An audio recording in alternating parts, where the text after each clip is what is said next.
mula sa bayan ng San Mateo, Rizal. Bilang nooy isang mag-aaral sa Nuestra Señora de Aranzazu Parochial School, musmus pa lamang ay namulat na sa pagdedebosyon sa mahal na Birhen ng Aranzazu si Ginong Nico Cruz. Ang imahen ay ipinagawa at binasbasa noong 2011. Isa ang imaheng ito na naging kasangkapan sa pagpapalaganap ng debosyon sa Birhen ng Aranzazu noong mangilan-ngilan lamang ang imahen na kumakatawan sa naturang titulo.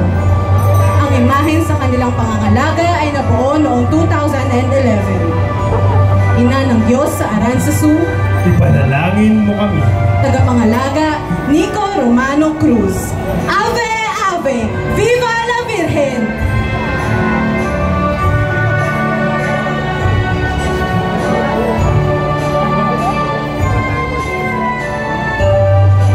Ikalawang karosa.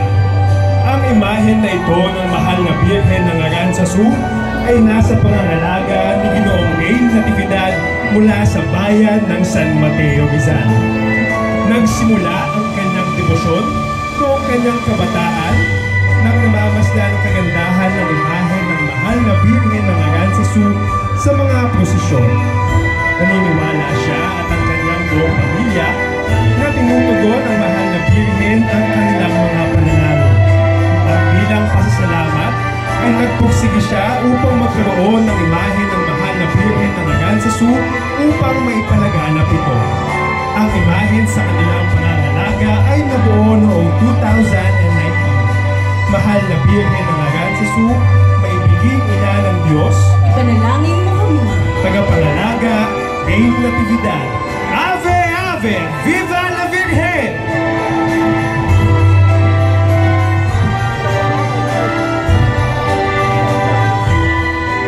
Inaanyayahan po ang lahat ng may-ari na umakyat sa kanilang karosa para tanggapin ang sertipiko. Inuulit po namin, inaanyayahan po ang mga may-ari ng karosa na umakyat sa stage para tanggapin ang mga sertipiko. Ang mga may-ari ay inaanyayahan na umakyat sa stage para tanggapin ang sertipiko sa pagdaan ng kanilang imahen. Ikatlong karosa. Ang imahen na ito ng mahal na Birhen ng Aranzazu ay nasa pangangalaga ni Ginang Lilia Kagindagan mula sa bayan ng San Mateo, Rizal. Ang imahen sa kanilang pangangalaga ay nabuo noong 2023. Nagsimula ang kanyang debosyon sa mahal na Birhen ng Aranzazu noong manirahan ang kanilang pamilya sa bayan ng San Mateo taong 1987.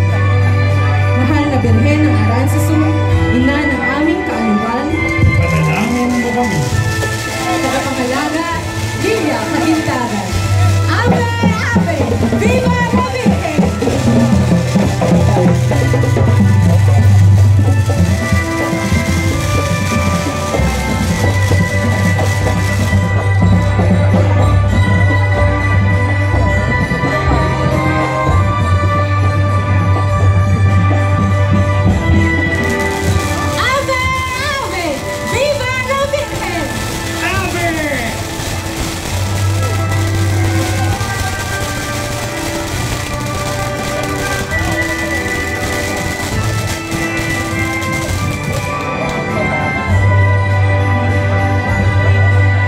Ika-apat na karosa.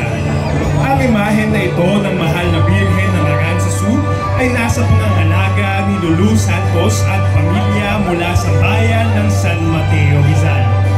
Ang imahen sa kanilang pangangalaga ay nabuo noong 2023. Mahal na Birhen ng Aranzazu, hulog mula sa kalangitan.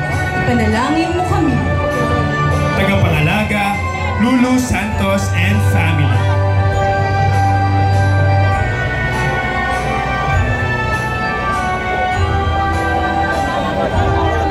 Ave, Ave! Viva la Virgen! Ave, Ave! Viva la Virgen!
imahen na ito ng mahal na Birhen ng Aranzazu ay nasa pangangalaga ni Ginoong Jerry B. de las Armas at pamilya mula sa bayan ng San Mateo, Rizal.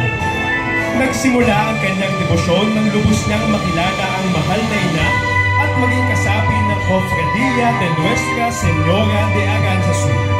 Dahil dito ay ninais niyang magkaroon ng imahe ng Birhen ng Aranzazu at sa pamamagitan ng malikhaing pag-iisip, gumawa siya ng replika nito gamit ang paper mache.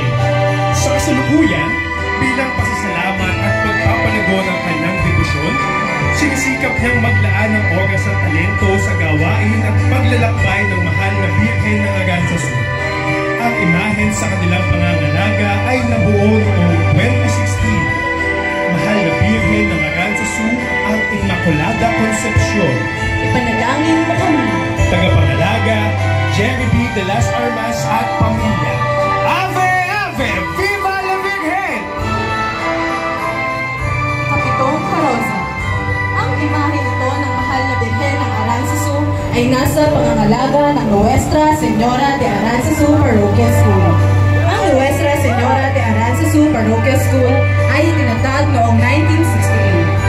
Layunin ng NSDOPS na palakasin, pagyamanin at isabuhay ang pananampalataya kay Kristo kasama si Maria, ang mahal na ina ng Aranzazu, upang linangin ang kahusayan sa akademya at mahubog bilang isang tapat na Kristiyano. Sa simula, ang opisyal na imahe ng Nuestra Señora de Aranzazu ay nakalagay sa harapan ng hardin ng paaralan. Sa kalaunan, ito ay inilipat sa isang mas mataas na lugar na makikita ng marami habang papasok sa bayan ng San Mateo. Noong 2013, bilang paghahanda para sa Golden Jubilee Celebration ng paaralan, nakuha ng NSDOPS ang isang 4 na talampakang imahe ng Nuestra Señora de Aranzazu. Sa pagtulad sa mga pambihirang katangian ng mahal na Birheng Maria, ang buong komunidad ng paaralan ay tinutulungan tungo sa isang buhay na matatag na pag-asa sa panalangin, pagmamahal ng ina at simpleng pamumuhay. Ang komunidad ay pinangungunahan upang ipahayag ang misyon na ipinagkatiwala ni Jesucristo sa simbahan, pagiging tapat sa mga turo ng simbahan, pagpapanatili ng katotohanan at tradisyong Katoliko, pagprotekta sa pamilya, kasal at buhay, pagpapahayag ng mabuting balita at pamumuhay ayon sa mga pagpapahalagang ebanghelyo kasama si Maria, ang mahal na ina ng Aranzazu. Bilang aming pinakamataas na modelo ng pananampalataya, pagsunod at pagmamahal, ang Nuestra Señora de Aranzazu Parroquial School ay ginagabayan ng mahal na ina ng Aranzazu patungo sa katarungan, kapayapaan at pagkakaisa sa mga tao ng komunidad na nagiging nagniningning na tagapagbahagi ng katotohanan. Kaya't ang mga mananampalataya ng NSDOPS ay nagkakaisa sa kanilang pagmamahal kay Kristo at debosyon sa kanyang ina, si Maria, sa ilalim ng titulo ng Nuestra Señora de Aranzazu. Kasama sa delegasyon ng Nuestra Señora de Aranzazu Parroquial School, ang mga